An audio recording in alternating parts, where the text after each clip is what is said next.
If everything you know about dinosaurs is from Hollywood, I hate to break it to you, you've been lied to, my friend. And it starts with one of the biggest things that Hollywood got wrong. The dinosaurs were not all simply scaly reptiles. Many were feathered, such as, Velociraptor and its family, the Dromaeosaurs, including Utahraptor, Microraptor, many more. This isn't new either. Going back to 1996, 3 years after the release of Jurassic Park in China, we found a fossil of Sinosauropteryx, the first feathered dinosaur.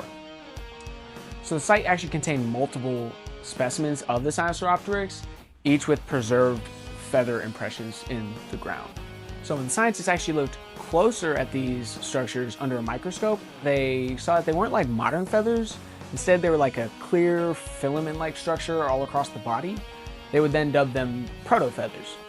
Now, that was just the beginning, because they would actually go on to find, the aforementioned evidence of Dromaeosaurs, of ornithischian dinosaurs, like Gallimimus, Struthiomimus, and most importantly, we also learned that it wasn't just small dinosaurs that had feathers.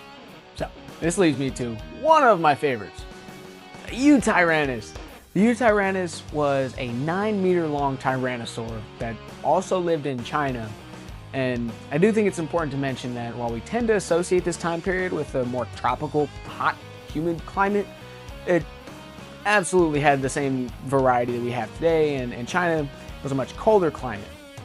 So, this dig site actually uncovered 3 specimens, all with the preserved proto feathers, and it was all across the head, neck, tail, arms, and we believe it could have been used for insulation, but there's also the possibility that it might have been a retained trait from its smaller ancestors.